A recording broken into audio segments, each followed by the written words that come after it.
Est-ce que mes abonnés du canal Telegram vous ont trouvé des pépites cette semaine? C'est ce qu'on va regarder ensemble dans cette vidéo. Si mon contenu vous plaît, vous pouvez le partager sur vos réseaux, mettre un pouce vers le haut à cette vidéo.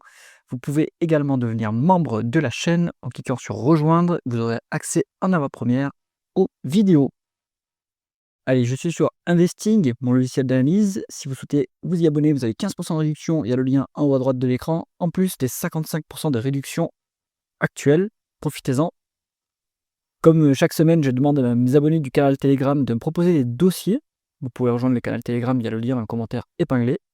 Et on va voir ce qu'ils nous ont déniché. Donc sur cette watchlist, on a le nom d'entreprise, l'industrie dans laquelle elle opère, la capitalisation boursière en euros ici, croissance des chiffres d'affaires en rythme annualisé sur 5 ans, les multiples de valorisation par rapport au flux, valeur d'entreprise sur EBITDA, ratio court-bénéfice et ratio court-free cash flow. Un type de valorisation par rapport aux actifs tangibles, il n'y a pas vraiment de décote ici, donc on va mettre ça de côté. Il y a des sociétés de croissance, oui, on va dire. Donc on va regarder le PEG ratio sur les sociétés de croissance. Le rendement des capitaux investis, ça c'est la rentabilité opérationnelle, le rendement des fonds propres, rentabilité financière, le levier en termes de dette nette sur EBITDA et le levier en termes de dette nette sur fonds propres, le rendement du dividende ici et le payout ratio de ce dividende, ce qui nous dit si ce dividende est sécurisé ou non, en tout cas sur l'année écoulée. Premier dossier de la liste, j'ai trié par capitalisation boursière. On est sur Heidelberg Materials. Qu'est-ce qu'ils font Heidelberg? C'est une entreprise allemande qui est spécialisée dans la production de matériaux de construction, donc notamment le ciment. Je m'étais intéressé à l'entreprise quand j'avais du Vicat en portefeuille. Je n'ai plus de Vicat en portefeuille puisque ça a bien performé. Heidelberg aussi a bien profité du rebond de l'industrie, on va dire, des matériaux de construction. Donc plutôt bien, c'est une des entreprises les plus qualitatives de cette industrie. Alors, et je rajouterai d'ailleurs que cette industrie-là a un avantage concurrentiel significatif qui est que tous les producteurs de ciment ont un monopole géographique sur une zone d'opération, puisque c'est un matériau qui est très lourd à transporter. Donc, eh bien, ils ont une exclusivité sur la zone d'opération, ce qui leur permet quand même de monter un peu les prix. Et ça, c'est pas mal. Ça monte la rentabilité. 41 milliards d'euros de market cap, croissance plutôt faible, plutôt cyclique d'ailleurs, 2,4% de croissance du chiffre d'affaires en rythme annualisé sur 5 ans. Bon, les multiples, on n'est plus sur de la value là, hein. On est à 11 en valeur d'entreprise sur EBITDA, 22 en PE et 21 en price to free cash flow. Pour moi, c'est pas un niveau d'intervention dans cette industrie-là. C'est pas une industrie qui se paye très cher historiquement, surtout en Europe, hein. Ici, on est en Allemagne avec Heidelberg. En Europe, il y a les problèmes de contraintes ESG. Les cimentiers ont besoin d'acheter des crédits carbone pour pouvoir opérer, ça coûte cher. Donc, ils sont obligés aussi d'investir assez massivement dans la décarbonation de leur ciment. Et donc ça coûte cher en capex, évidemment. Et bon, donc c'est pour ça qu'on ne peut pas valoriser très très cher ce type d'entreprise. Après, Heidelberg, ils sont présents aux États-Unis, donc ça peut tirer la croissance avec le plan d'infrastructure. Bon, là, je trouve qu'on est quand même un petit peu cher à ce niveau-là, hein, sur la valorisation. On soit la valeur d'entreprise sur EBITDA, c'est quand même un peu cher. On est sur 8,4% de rendement des capitaux investis. Honnêtement, c'est pas si mal, hein. C'est pas si mal pour une boîte qui est intensive en capital. On rappelle le ROIC, ça se calcule en prenant le NOPAT, donc Net Operating Profit After Tax, en français ça va être le résultat d'exploitation moins l'impôt sur les sociétés, divisé par l'actif économique. L'actif économique, ce sont les actifs dont vous avez besoin pour faire tourner vos opérations. Et donc il y a les actifs immobilisés, donc ici ça va être les usines de ciment, etc. Et le besoin en fonds de roulement, donc il faut regarder le besoin en fonds de roulement, à quel niveau il est, mais je ne pense pas qu'il soit très élevé pour une société qui est aussi grosse. Bon, à 8,4% avec des actifs immobilisés qui sont énormes, je pense qu'on est pas mal, hein, sur Heidelberg. Je pense qu'il crée de la valeur quand même, hein, pas mal. Donc la création de valeur, ça se mesure, c'est une formule de McKinsey, c'est ROIC moins WACC, et il faut bien sûr multiplier par les capitaux investis. Sinon, le spread ici, ROIC moins WACC, ça vous dit si potentiellement il y a une création de valeur, mais après il faut mettre, si on veut mettre en euros selon les trébuchants, eh bien il faut mettre ici le capital investi pour mesurer s'il y a création de valeur. Bon, ici je pense que ce spread il est supérieur à 0 pour Heidelberg. Le coût moyen de pondéré du capital doit être à 7%, 7,5%. Les taux d'intérêt en plus en Allemagne sont un peu plus bas qu'en France. Donc ça aide. Il crée un peu de valeur quand même. Donc même pour du long terme, c'est un petit peu cher, voilà. Mais si on fait du Heidelberg pour du long terme, à mon avis, on peut avoir un peu de croissance du capital. Ce qui est à mon avis pas le cas pour Vicat, où c'est vraiment très, très cyclique. Donc On est plutôt pas mal en rentabilité, pas trop mal, 1,7 fois l'EBITDA en dette nette, 43% des fonds propres. Honnêtement, il y a eu des moments où ils étaient plus endettés que ça, donc je trouve que c'est pas si mal en termes de bilan. Ils sont assez solides. Un dividende de 1,4%, c'est pas hyper généreux, 30% de free cash flow. Bon, pour une industrie nature, ils ne versent que 30% du free cash flow en dividende. Franchement, ça pourrait être plus.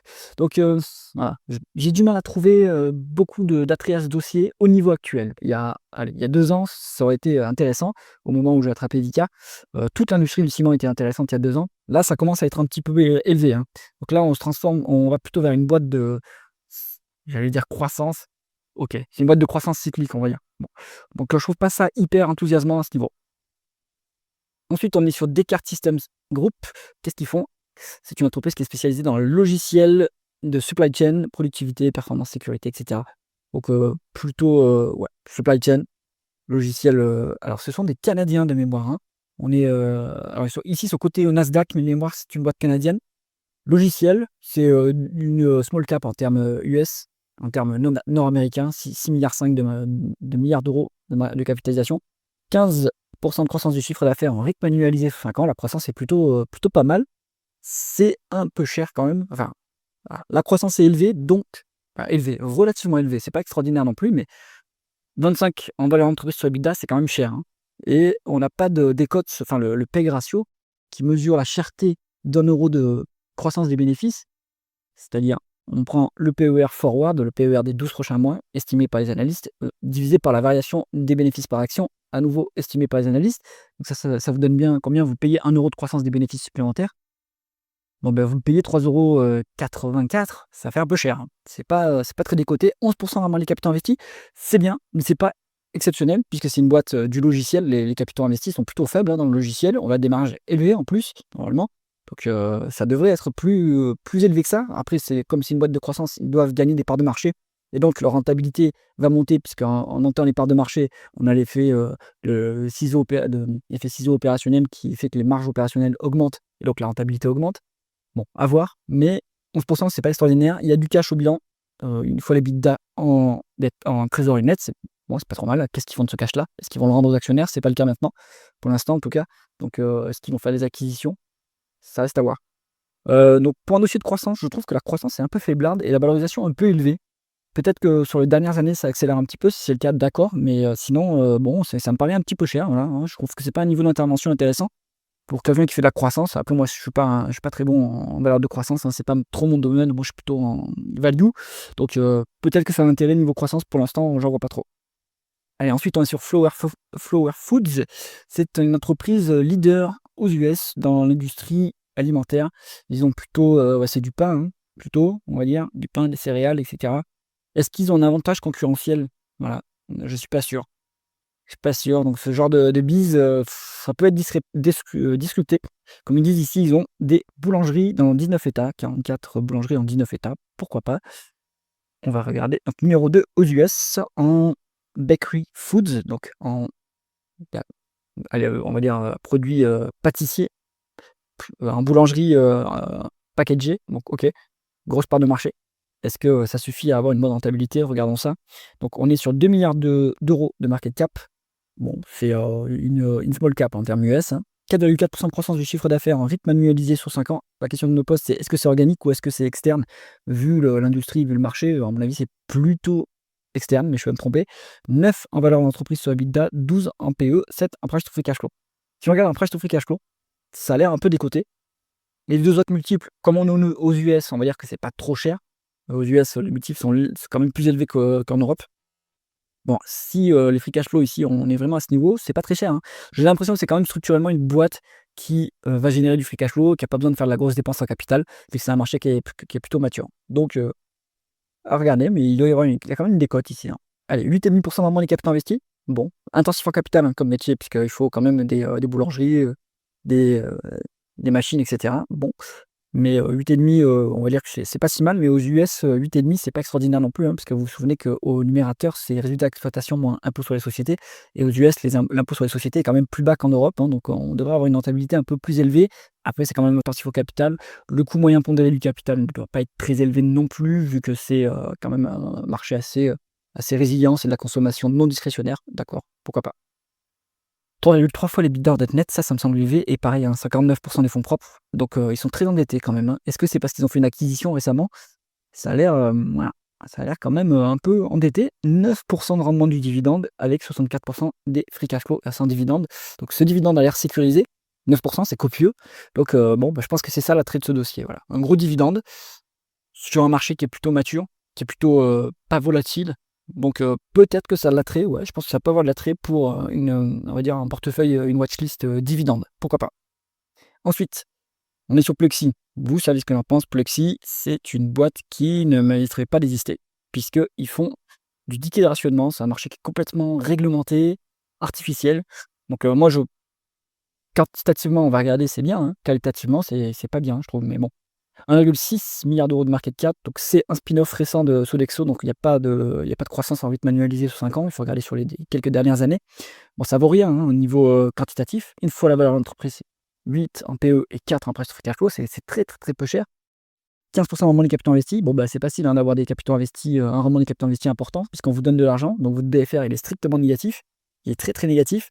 Actifs immobilisés, vous avez un peu d'infra, IT peut-être, pas grand-chose, des bureaux, pas grand-chose du coup. Donc facile d'avoir une bonne rentabilité. Rendement des fonds propres énorme, 53%. Donc, est-ce qu'ils rachètent des actions? Je crois qu'ils rachètent des actions pour les annuler également, ce qui permet de booster un peu ce rendement des fonds propres. Et beaucoup de cash ici, mais ce cash n'appartient pas aux actionnaires, ça appartient aux salariés des entreprises clientes. Bon, 3,4% de rendement du dividende, 12% des free cash flow. Bon, voilà. Quantitativement, très bien. Value ici, hein, ça c'est complètement value, hein, mais qualitativement, médiocre.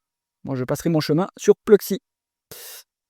Flow Traders, alors c'est un peu spécifique comme entreprise, je l'avais en portefeuille, fut un temps. Quand j'avais du ABC arbitrage, je m'étais dit: «Tiens, pourquoi pas faire aussi du Flow Traders, ça peut être intéressant». Qu'est-ce qu'ils font? En fait, Flow Traders, c'est un market maker, donc ils font, les market makers sur les places boursières. En carnet d'ordre, ils offrent toujours un prix, d'achat et un prix de vente et ils se rémunèrent sur le spread, entre le prix d'achat et le prix de vente et ils essayent d'ajuster au mieux, de réduire au plus ce spread. Alors ça va dépendre de la volatilité, hein, dans les carnets d'ordre, plus la volatilité est élevée, plus vous allez avoir de l'écart entre le cours acheteur et le cours vendeur. Donc pour, diminuer le spread en période même de volatilité, eh bien, ils font du trading haute fréquence. Donc ça leur permet de se rémunérer, en fixant les prix les plus justes et donc ils offrent surtout de la liquidité sur des ETP. ETP, ça va être ETF, donc les Exchange Traded Fund, ce que vous devez connaître. Et vous avez aussi des ETN. Donc, et alors, il y a ETN. Les ETN, ce sont Exchange Trading Notes. Donc là, à l'intérieur, c'est de la dette en fait. C'est comme un fonds, un tracker, mais sauf que c'est de la dette, c'est pas des actions que vous avez à l'intérieur.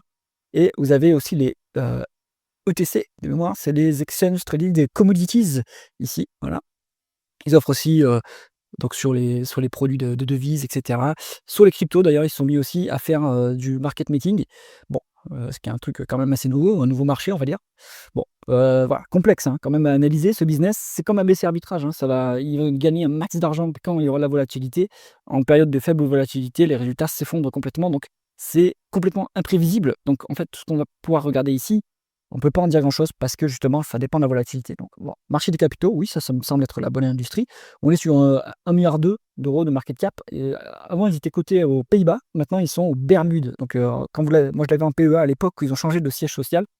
Et j'ai dû transférer ce titre sur un compte titre puisque c'était plus éligible au PEA. Donc, Flow Traders, ils sont pas, même s'ils sont aux Pays-Bas, ils ne sont pas éligibles PEA parce que c'est aux Bermudes et c'est pas à Amsterdam. On est sur croissance du chiffre d'affaires à 18%. Il faut regarder quelle est la part, on va dire, de volume de trading vs la part de gains qu'ils font. Donc, en fait, en gros, il faut regarder en dehors de la volatilité classique, puisque les résultats sont très volatiles. Est-ce que structurellement, il y a une hausse de ce chiffre d'affaires, puisque grâce à des nouvelles places sur lesquelles ils font du market making. Ça c'est important de regarder, puisqu'ils continuent à se développer, notamment avec les cryptos, par exemple. Donc, qu'est-ce qu'on peut regarder sur ce type de boîte? On peut regarder le PER. Là, on est à moins de 10, donc c'est pas hyper cher, mais c'est pas du tout un titre qui va vous. En fait, c'est très très dur à valoriser. Très dur à valoriser parce que en fait, vos résultats, ils sont ça, comme ça. Vous avez des énormes décalages parce que parfois vous avez de la volatilité sur les marchés, parfois non. Et donc, la plupart du temps, d'ailleurs, les marchés ne sont pas volatiles. Et donc, c'est plutôt comme une assurance, un peu comme du ABC arbitrage. Sauf que l'inconvénient, c'est que voilà, pas de dividendes. En fait, les dividendes, ils ne s'engagent pas à les verser assez régulièrement. Il n'y a pas de dividendes trimestriels. Donc, malheureusement, quand ils font des résultats énormes, ils vont verser un dividende spécial. Quand ils ne font pas de résultats, ils verseront rien du tout.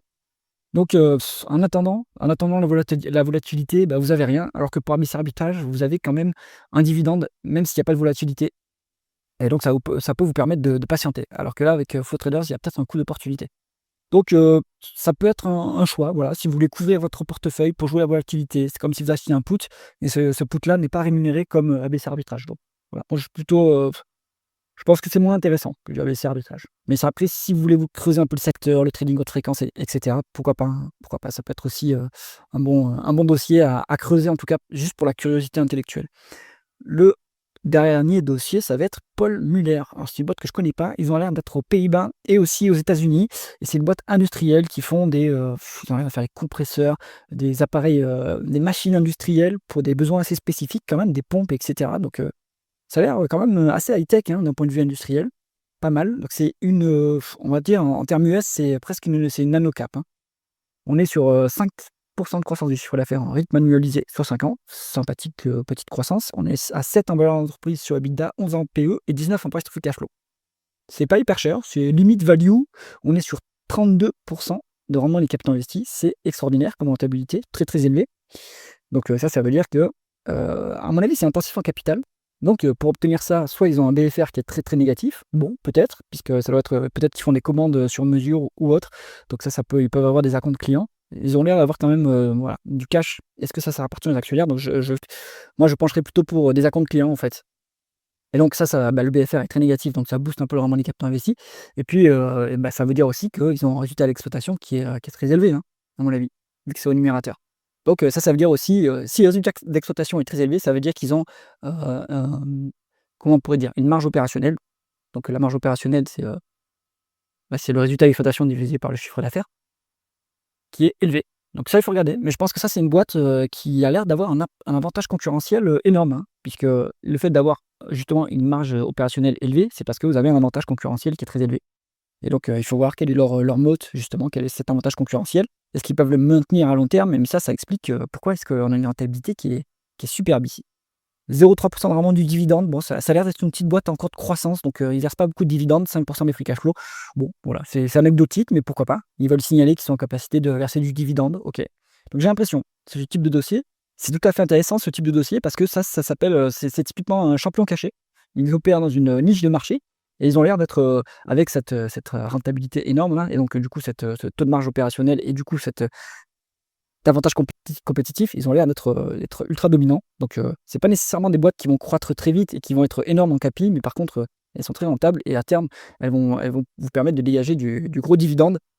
Donc, plutôt pas mal, hein. Le risque de ce genre de boîte après, c'est qu'elles se diversifient, qu'elles, diluent un peu leur rentabilité, mais sinon, intéressant, intriguant ce petit dossier, donc, ça mérite d'être creusé.